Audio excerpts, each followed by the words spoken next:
Kembali lagi di Ruang Zaki. Kali ini kita akan diskusi dan ngobrol-ngobrol santai dengan Pak Besar, guru kita, senior kita. Pak Besar, apa kabar? Baik, gimana Pak Zaki kabar? Alhamdulillah baik, Pak Besar. Pak Besar lagi sibuk apa sekarang?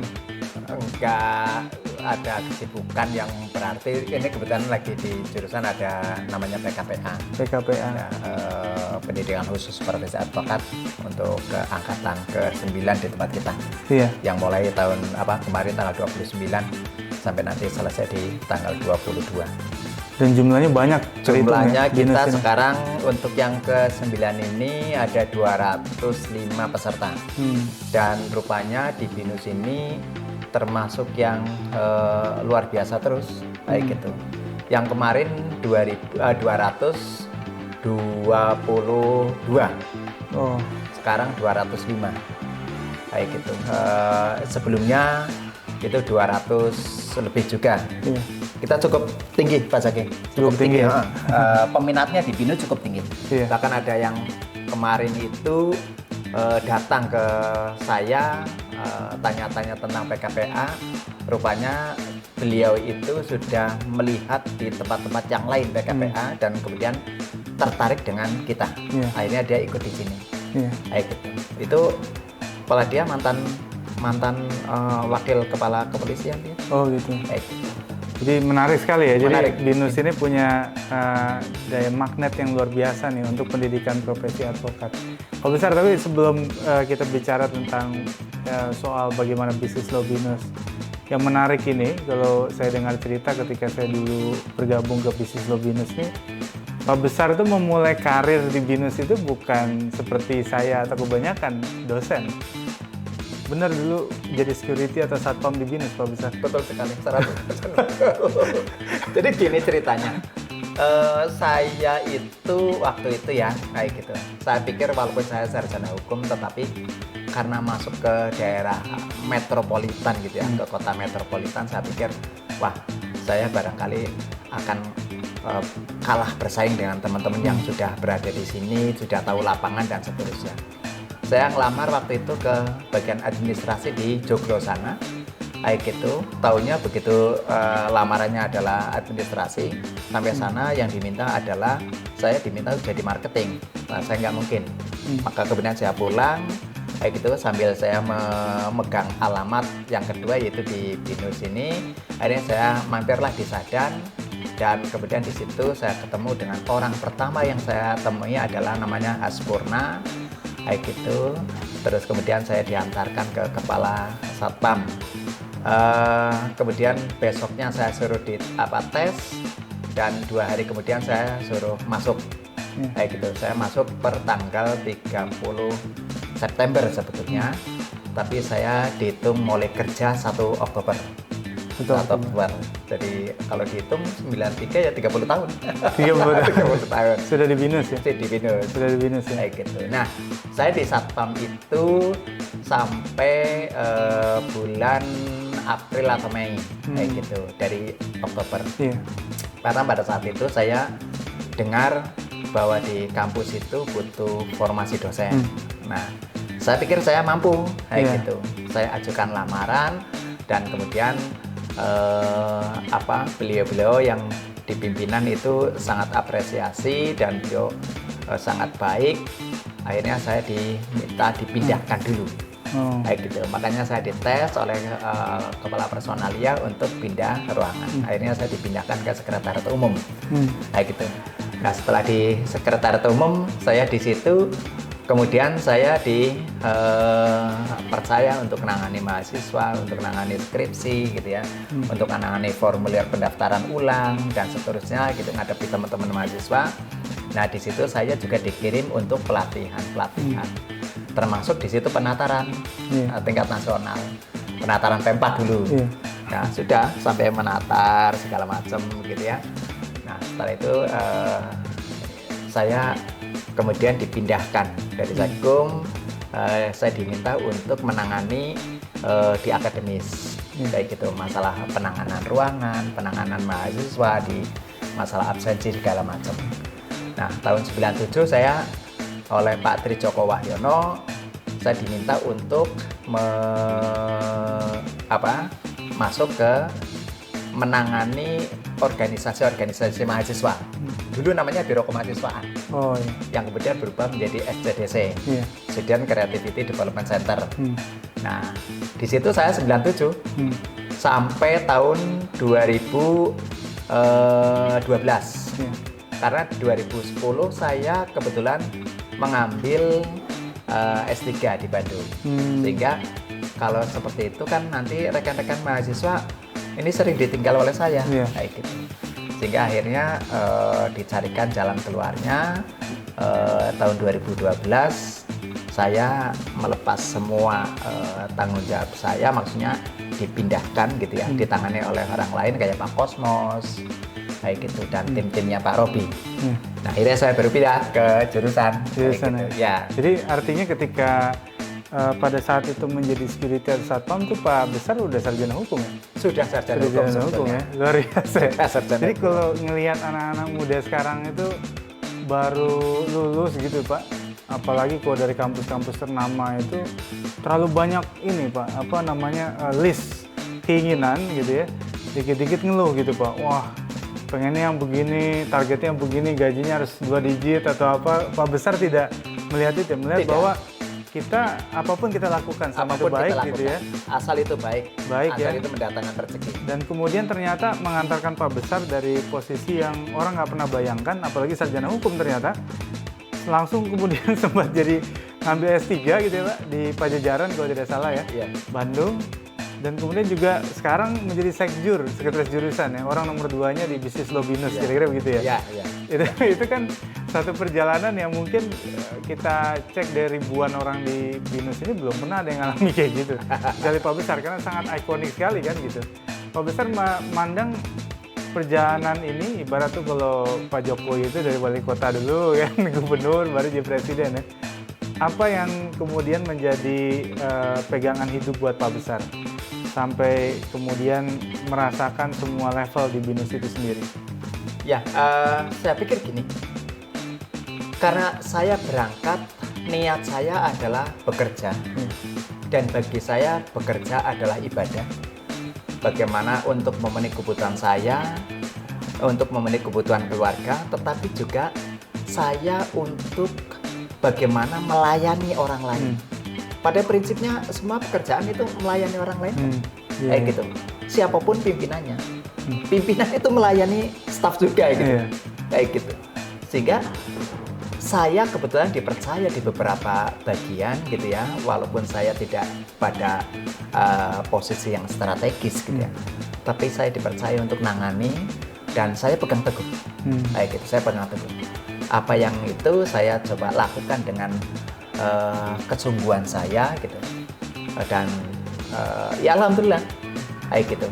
Saya dipercaya nangani ini, percaya nangani ini, percaya nangani ini gitu ya. Dan ya akhirnya apa ya, pimpinan itu terutama Pak, namanya Wakil Rektor 3 ya. Iya. Itu namanya Pak Sosro Adi Marwoto. Beliau yang sangat support ke saya untuk memberikan kepercayaan, Sar, kamu tangani ini. Kayak gitu. Dulu pada saat saya awal masuk ke SCDC, saya di bawahnya Pak Trijoko, tetapi Wakil Rektor 3-nya Pak Sosro. Pada saat itu untuk melarang atau mencegah orang kegiatan di masa ujian itu tidak bisa. Kayak gitu. Pak Sosro minta, Pak Besar, itu dilarang. Lagi ujian tidak boleh ada kegiatan. Saya larang. Tapi apa yang terjadi? Ngajak ribut. Ngajak ributnya bukan hanya adu argumentasi gitu, tapi sudah arahnya adalah fisik gitu. Tetapi saya nggak layani secara fisik gitu. Layaninya adalah kita ajak untuk dia berpikir secara lebih bagus, karena pada prinsipnya mahasiswa datang adalah untuk kuliah gitu ya. Akhirnya ya pada teman-teman pada mulai menyadari dan saya deketi mereka. Kayak gitu. Nah, kebetulan pada saat kira-kira tahun 2009 lah, saya Pak Paulus gitu ya bertemu dengan Prof. Har gitu untuk mencoba membuat rencana jurusan hukum, fakultas hukum pada saat itu. Rencana membuka fakultas hukum. saya dan Pak Paulus kemudian bekerja. Pak Paulus pendekatan ke Pak Sapa yang di UI juga ke sana, yang sempat jadi dekan kemarin itu. Oh iya. Pak Sapa. Nah, di situ ketemu sama beliau. Pak Bambang juga bekerja, terus orang-orang yang lama gitu kayak Bu Sisi segala macam. Kemudian masukkan untuk mencoba membuka fakultas hukum.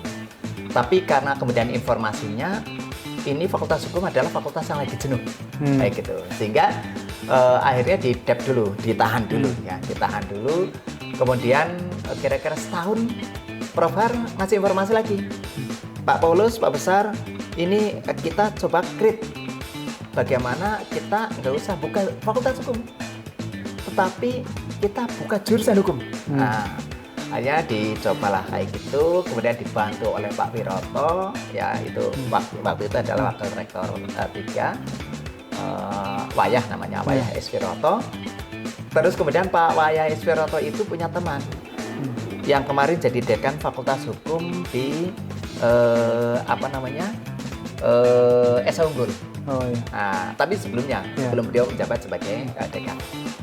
Nah, beliau yang komunikasi dengan kami, kemudian membuat proposal itu. Iya. Jadilah proposalnya, kemudian dikirim. Nah, kemudian kita sudah bisa mulai menerima anak-anak jurusan hukum di 2011. Nah, itu awalnya. Awalnya. Nah, yang pertama-tama menangani di jurusan adalah Pak Paulus, gitu, bersama teman-teman gitu. Kajurnya waktu itu adalah Pak Aat, dari UI. Dari UI.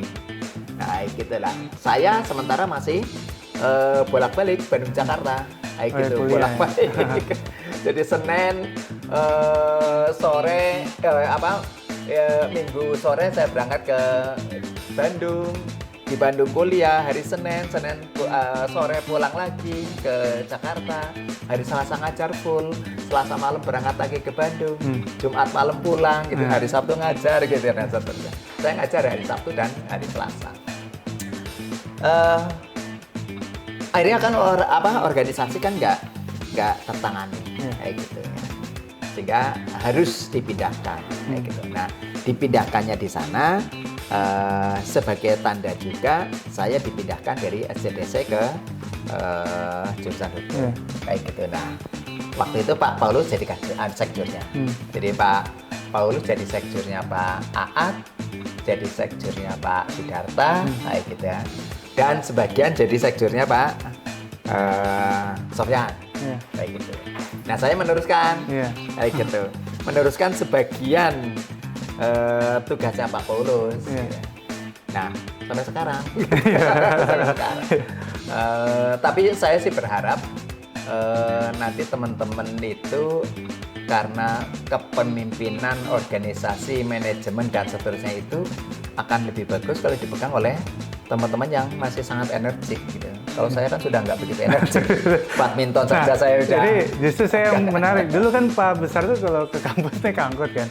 Dulu tuh kan. Artinya ini seru juga kan sih ini survivalnya tuh luar biasa gitu ya di tengah orang-orang pada naik mobil ya kan segala macam. Tapi Pak Besar tuh pede aja kan naik angkot. Itu apa tipsnya Pak sampai seger bugar gitu ya sampai sekarang ya? Saya lakukan dengan senang hati. Iya. Saya merasa itu bukan beban bagi saya. Dan alhamdulillah saya tidak punya gengsi. Itu penting tuh ya. Padahal kita di BINUS ya Pak. Padahal yang terkenal kampusnya padahal orang yang elit ya dan sebagainya. Tapi saya tidak gengsi. Dan saya di mana-mana selalu saya jaga nama BINUS. Iya. Selalu saya jaga BINUS. Walaupun saya di bis desek-desekan sekalipun. Saya misalnya kalau saya agak tersinggung dengan orang lain, saya tidak akan ngalah ngomong aja ya. gitu. Saya lebih baik ngalah. Kayak gitu, bukan apa-apa. Karena posisi saya adalah saya orang BINUS gitu. Saya orang BINUS. Jadi saya selalu berpikir saya bawa nama BINUS. Kalau ada apa-apa, ya walaupun di luar, tapi yang tercap adalah nanti yang akhirnya terbawa adalah BINUS gitu. Makanya saya nggak mau. Termasuk anak-anak gitu, mahasiswa gitu. Itu pada ngajak berantem secara fisik gitu. tapi nggak saya layani gitu ya. Iya. Ya, saya bukan karena takut, tapi karena nggak berani aja. Gitu. Kayak gitu. Jadi saya nggak layani kayak gitu. Saya ajak mereka walaupun dia ngancam segala macam gitu ya anak-anak itu, tapi saya justru setiap ada kegiatan yang anak-anak itu istilahnya ngajak berantem, ngancam, bahkan ada yang anggotanya ngancam akan membunuh saya gitu ya. Itu saya datangin kegiatannya. Dia di puncak gitu ya, yang barangkali tidak tersentuh gitu. Saya datangin ke sana. Saya temui dia kayak gitu. Ya istilahnya saya itu nabel aja gitu. Saya datangi aja gitu. Karena saya berpikir anak-anak itu pasti nggak mungkin lah melakukan hal-hal yang seperti itu ke saya gitu. Saya datangi dan saya ajak ngobrol kayak gitu. Anak-anak gitu yang pada nggak puas dengan kemahasiswaan, mereka ngajak ngobrol, saya layani sampai jam 12 malam, jam 1 gitu. Dan saya nggak pernah berpikir tentang kenapa saya harus bekerja sampai larut malam. Iya. Berapa sih BINUS bayar? Iya. Saya tidak berpikir seperti itu. Tapi saya bagaimana saya bisa memberikan kepuasan kepada anak-anak ini. Sehingga mereka akan cerita keluar gitu. Oh, saya seperti ini, BINUS seperti ini, agar dia itu tahu gitu ya. Kenapa larangan rokok gitu ya. Waktu itu karena saya diminta untuk yang memproses gitu ya. Membuat PTTKK-nya dan seterusnya. Anak-anak itu para alumni, dia itu yang sudah keluar dari BINUS sudah lama, dia telepon ke saya. Pak Besar, saya pengen ketemu dan Pak Besar pengen ngobrol. Ayo silakan. Tapi malam Pak, gimana? Oke. Jam 7, jam 8 janjiannya, dan jam 9 baru datang. Dan saya nggak pernah ngomong, saya nggak mau, kamu baru datang jam 9. Saya tidak pernah. Tapi dia kasih tahu, Pak, saya maaf baru datang, nggak apa-apa, ayo kita ngobrol. Dan kebetulan karena rumah saya dekat, gitu ya. Jadi saya jalan kaki saja dari Sadan, itu paling 10-15 menit gitu ya. Bagi saya itu adalah satu yang asik juga gitu ya. Di samping itu saya ada gini Pak Zaki, saya pulang dari kampus, habis melayani mahasiswa, saya itu masih saya gunakan untuk menemui, mohon maaf dalam tanda kutip, orang-orang yang suka iseng ke BINUS, orang-orang belakang kampus. Ada Mansur, ada siapa gitu pokoknya di situ ya. Saya sering jalan lewat belakang itu, lewat samping kampus, masuk ke belakang, mereka pada nongkrong, saya berhenti di situ dulu. Kayak gitu, saya ngobrol dulu, ngobrol dulu. Ya, sebentar aja, nggak usah lama-lama, kayak gitu. Dan akhirnya saya bersyukur, mereka cukup segan dengan saya, kayak gitu, cukup segan. Kalau ada apa-apa, biasanya dia ngomong ke saya gitu. Bahkan ada, ya ini almarhum, sudah almarhum. Sampai ada yang dia ngomong, Pak Besar, untung di BINUS ada Pak Besar. Kalau enggak, dia sudah saya bunuh. Sampai sebegitunya. Kayak gitu. Artinya, bagaimana kita bisa dekat dengan orang-orang yang dalam hal ini, dalam tanda kutip, dia bisa mengambil tindakan yang nekat gitu. Tapi saya dekat kayak gitu mereka-mereka. Ya, ada orang yang suka mabuk-mabukan di pinggir jalan. Saya dari Anggrek, ada orang di tengah jalan lagi mabuk gitu. Wah, ngamuk gitu. Ya orang-orang mohon maaf ya, bukan berarti saya jago, tidak. Tapi saya sama Pak Pulus melihat kondisi seperti itu, saya tahu gini anaknya ini. Saya datangi, saya rangkul. Saya rangkul, betul-betul saya rangkul maksudnya. Saya ajak, saya tanya ada apa sih? Dia cerita, ini sambil mabok ya. Yaudah, yuk kita minum. Saya belikan minum. Saya belikan rokok. Tenang dia gitu ya. Tenang. Itu artinya ya, saya karena saya selalu berpikiran bahwa saya di BINUS, saya harus berperan di BINUS. Saya di BINUS, saya harus membawa nama BINUS. Maka saya dalam setiap langkah, walaupun bukan berarti saya kemudian jadi takut berbuat, tidak.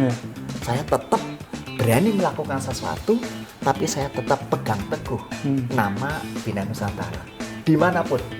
Apalagi kalau misalnya saya pakai kaos gitu ya, kaos BINUS, saya betul-betul saya jaga gitu. Itu sih Pak Zaki ya, selama ini gitu ya. Dan alhamdulillah gitu ya, teman-teman pimpinan, board of management masih memberikan kepercayaan saya gitu ya, untuk tetap di BINUS gitu. Itu sih. Sekarang usia berapa Pak Besar? Saya baru 37. Ini Pak Besar nih apa namanya, ada posisi-posisi yang itu isinya adalah penuh komplain sebenarnya Pak. Ya, dulu mahasiswa, sekarang dosen. Ya kan? Gimana resep Pak Besar tuh menangani komplain? Karena ya gitu Pak, karena kalau mau jadi pemimpin itu kan mau di pemerintahan atau tidak di pemerintahan, pasti syaratnya adalah menerima komplain. Kadang-kadang kita mungkin juga punya masa pribadi sendiri kan. Ada saat-saat kita mungkin lagi down gitu ya, mentalitas kita lagi down. Atau ada saat-saat kita mungkin kuat gitu ya. Nah gimana Pak mengatur pola itu semua sehingga kemudian kita bisa tetap melayani sepenuhnya baik mahasiswa maupun dosen-dosen. Ya, saya kemarin membaca semacam laporan ya, semacam laporan tentang student satisfaction. Di situ yang saya agak kaget adalah bahwa ada dosen-dosen yang marah-marah, ada ketidakjelasan administrasi, ada kalau komplain tidak pernah digubris, kayak gitu, tidak pernah ditangani.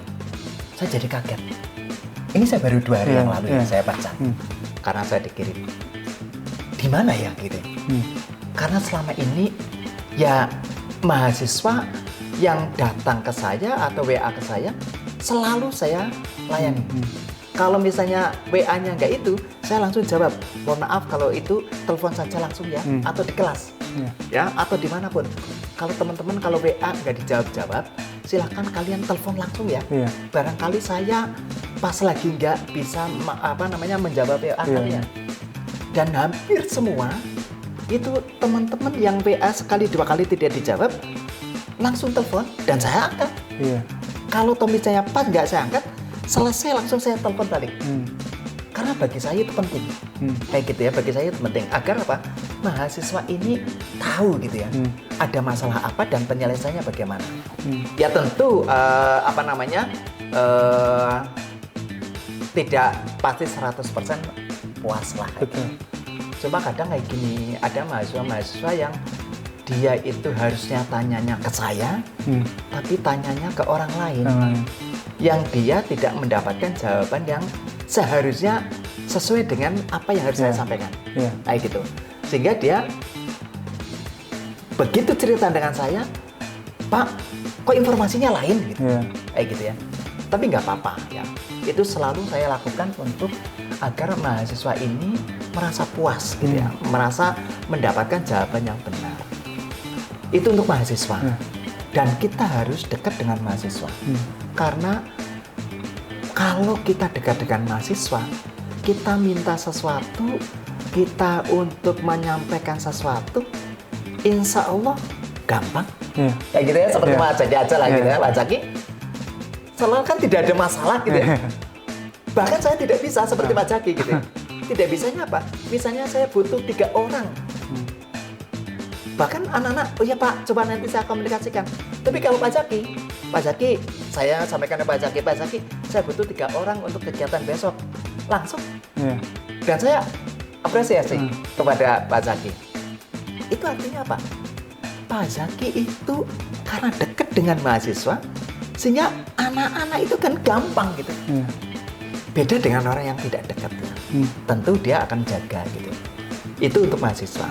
Untuk dosen, saya selalu berusaha untuk mengkomunikasikan yang memang seharusnya kita komunikasikan.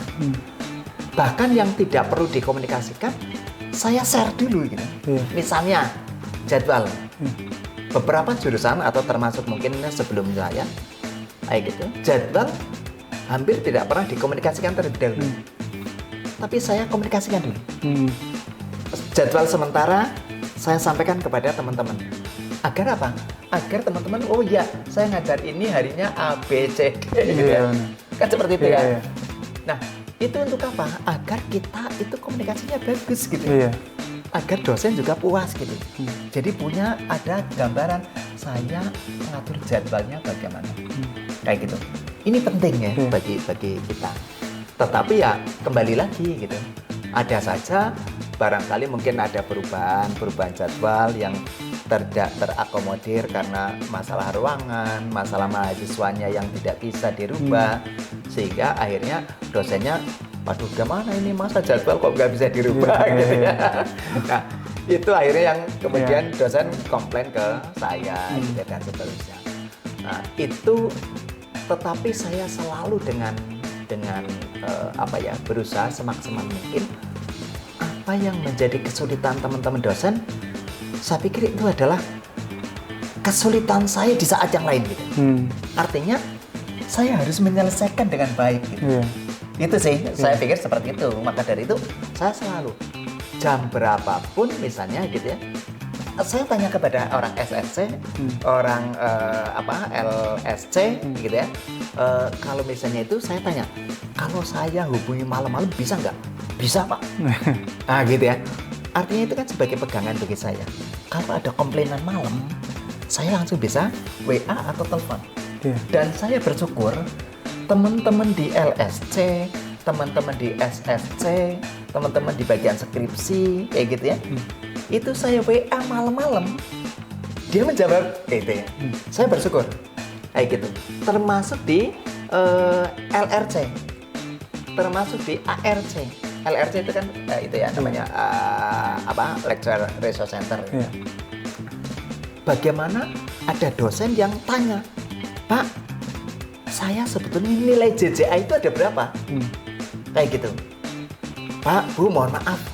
Bagaimana kalau Ibu tanyakan besok ke itu? Atau saya yang tanya besok. Pak, ini penting saya karena perlu sekarang. Yaudah, coba saya coba tanyakan. Saya tanyakan. Langsung dijawab. Saya juga kemarin belum lama-lama. Saya malam-malam kayak gitu ke Mbak Eka. Ke Mbak Eka, boleh nggak saya dulu waktu pernah dikasih surat putusan tentang jumlah angka akumnya saya berapa sampai saya nilainya saya lektor gitu. Oh ya sebentar Pak, padahal itu malam-malam. Itu artinya bahwa teman-teman itu mendukung kayak gitu ya, karena ini penting. Tapi ya jangan misalnya nggak begitu penting kita WA malam-malam atau kita desek malam-malam, jangan kayak gitu ya. Kita harus tahu lah gitu ya, harus tahu ada waktu-waktu privasi ya kayak gitu ya. Kayak gitu. Tapi kalau penting nggak apa-apa kayak gitu. Saya dulu Pak Zaki, waktu saya menangani kasus-kasus di kemahasiswaan, kebetulan saya waktu di kemahasiswaan itu saya menangani kasus-kasus semua.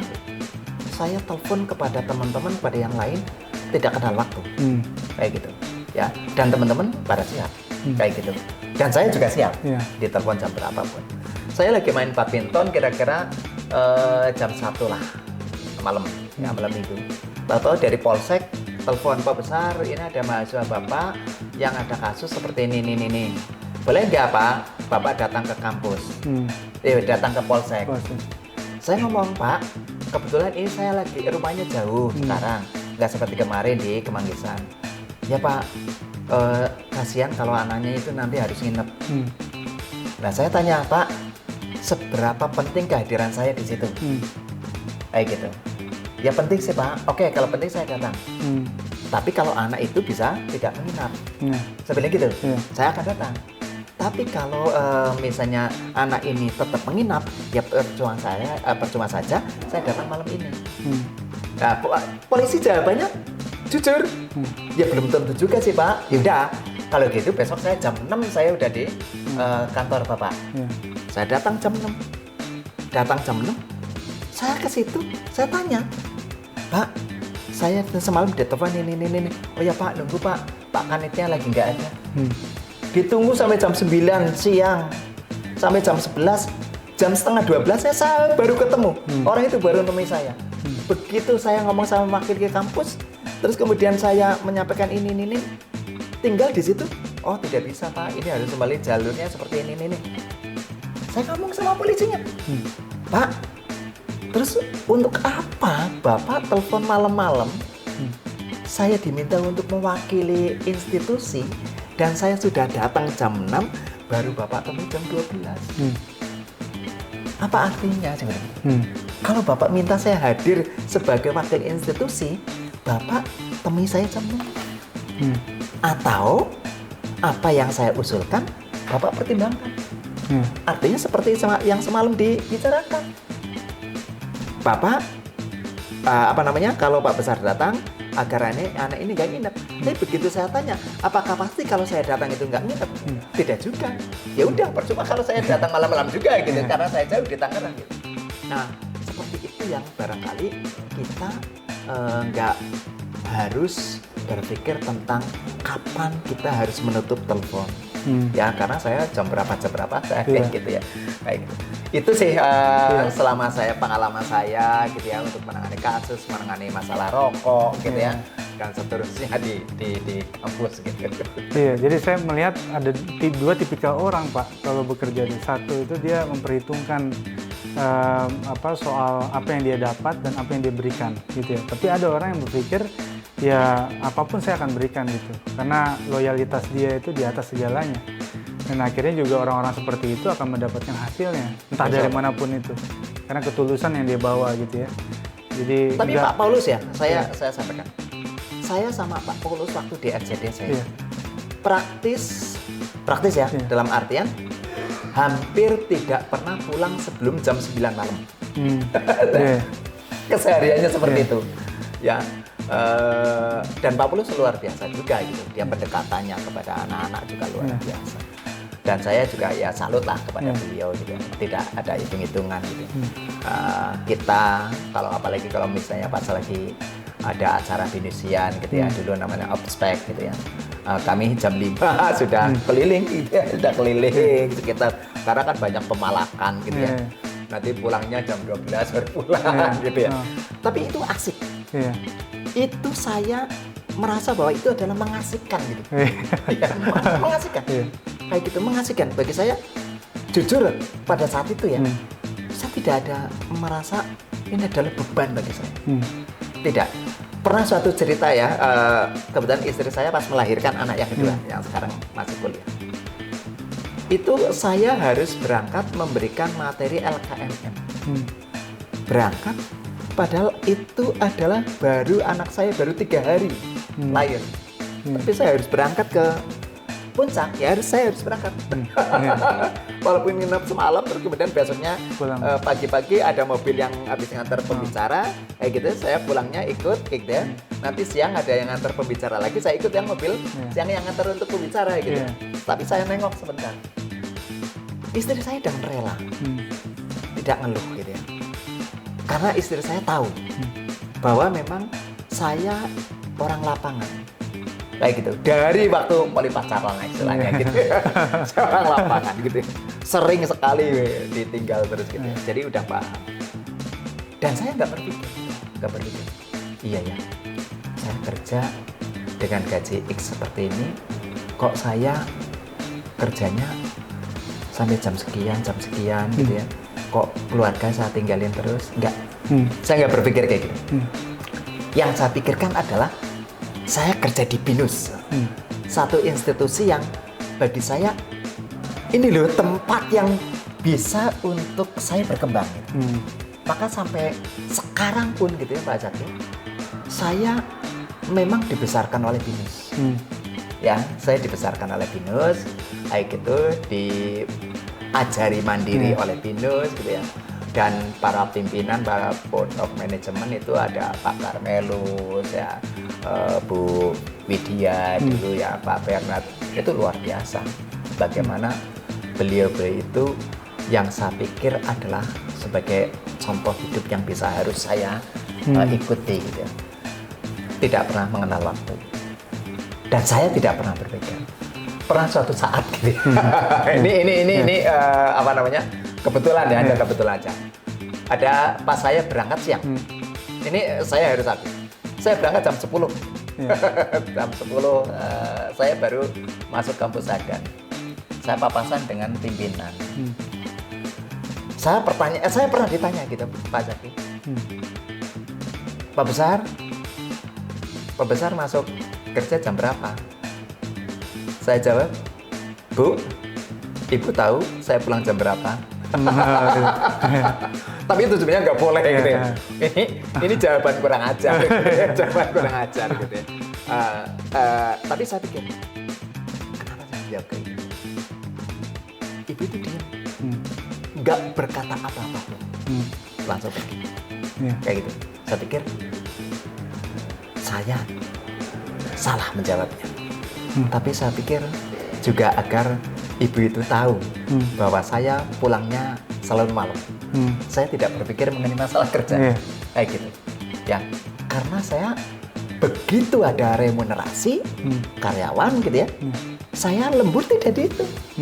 Berbeda dulu dengan satpam, kayak gitu ya. Atau waktu masih di Setkum lah, kayak gitu ya. Satpam saya misalnya, karena dulu ada 3 shift. Shift jam 6 sampai jam 2, jam 2 sampai jam 10, jam 10 sampai jam 6 pagi. Kalau saja saya kerja sampai jam 2, jam 6 sampai jam 2. Tapi ada kegiatan yang harus saya berakhir atau mengakhiri kerjanya sampai jam 4 misalnya. Maka 2 jam itu dihitung lembur. Kayak gitu. Itu selalu seperti itu. Terus kalau hari Minggu masuk. Hari Minggu kalau itu bukan piket saya, maka saya kena lembur. Dan dihitung di situ. Kayak gitu. Jadi cukup lumayan. Gaji pertama saya di BINUS itu adalah kalau nggak salah 101.700 rupiah atau 107.100 rupiah lah, saya nggak tapi angka itu ya. Tapi angka itu ya yang kurang lebih akan saya ingat terus gitu. Akhirnya berkembang alhamdulillah gitu ya. Tuhan Maha memberikan rezeki gitu ya melalui BINUS gitu. Ya bersyukur ya sampai akhirnya saya dapat gaji yang bagi saya adalah sangat lumayan gitu ya untuk memenuhi kebutuhan hidup, kayak gitu bersama dengan keluarga, anak-anak saya bisa mengkuliahkan anak-anak saya gitu. Dengan beasiswa BINUS juga ya? S1-nya beasiswa BINUS. Ya, S1 beasiswa BINUS. S2-nya kebetulan kan ngambil di BINUS. Nah itu tidak ada beasiswa. Nah anak yang nomor 2 itu sekarang di BINUS juga, ya beasiswa kayak gitu. Ya, terima kasih untuk kayak gitu. Luar biasa. Iya, jadi itu banyak penggalan hidup dari Pak Besar yang saya pikir ini penting Pak untuk kita dokumentasikan karena saya juga melihat banyak figur-figur di bisnis Law BINUS yang punya cerita hidup luar biasa dan tentunya kita wajib belajar gitu meneladani karena tentu saja ini proses yang penting untuk disebarkan. Semua penting untuk mendalami itu semua. Pesan Pak Besar untuk dosen-dosen muda di semua jurusan yang ada di BINUS. Ya, saya pikir gini ya teman-teman, kalau kita sudah terjun ke bidangnya, ya itulah yang harus kita dalami gitu. Jangan kemudian mengeluh dengan keputusan kita sendiri. Itu keliru bagi saya. Saya memilih jadi dosen, ya kita jangan mengeluh. Kenapa saya jadi dosen? Gitu. Saya memilih jadi peneliti, ya jangan mengeluh. Jangan mengeluh. Kenapa saya jadi peneliti? Saya jadi satpam, jangan mengeluh. Saya jadi satpam. Lakukan dengan gembira. Insya Allah itu akan membawa energi positif untuk kita berkembang. Walaupun mungkin barangkali perkembangannya adalah bisa sesuai dengan ekspektasi dari instansi, bisa juga kurang sesuai dengan ekspektasi dari institusi. Tapi setidak-tidaknya kalau kita bekerja dengan semangat, bekerja yang tidak mengenal lelah, bekerja tidak mengeluh, kayak gitu ya, yang tentu diiringi dengan doa, Allah Maha memberikan jalan yang terbaik. Ya, pimpinan akan melihat. Pimpinan akan melihat si A, si B-nya itu akan bagaimana, seperti apa, kedepannya mau jadi apa, dan mau dijadikan sebagai apa. Beliau-beliau itu melihat. Kayak gitu ya, beliau melihat. Walaupun teman-teman, semua teman dosen, teman karyawan, gitu ya, bahwa hidup ini tentu tidak 100% akan menjadi seperti yang apa yang kita harapkan. Tidak. Ya, ada banyak faktor yang membuat kita jadi sukses atau kita kurang sukses. Ya, tapi nikmati bahwa kehidupan itu adalah membuat kita hidup, kayak gitu ya, bahwa pekerjaan adalah sesuatu yang mengasihkan. Itu aja sih. Jadi kita udah nggak istilah kalau bahasa Inggris kunonya ya, kita tidak neko-neko gitu. Kayak gitu. Ambisi terhadap sebuah jabatan, it's okay. Itu bagus bagaimanapun juga. Tapi dengan cara yang apik gitu ya. Dengan cara yang benar, yang manis gitu. Itu. Dan itu semua akan salut apabila mendapatkannya dengan cara yang sangat bagus. Dengan cara yang apik dan benar kayak gitu. Ya itu sih, Pak Zaki ya. Terima kasih banyak Pak Besar buat bincang-bincang hari ini. Makasih. Terima kasih, sehat selalu. Kita pengen Pak Besar terus bisa memberikan banyak pelajaran hidup buat kita semua. Makasih. Salam buat keluarga. Makasih Pak Zaki. Sampai Salam ketemu juga lagi buat keluarga. Iya. Ya, makasih. Sampai ketemu lagi di Ruang Zaki berikutnya.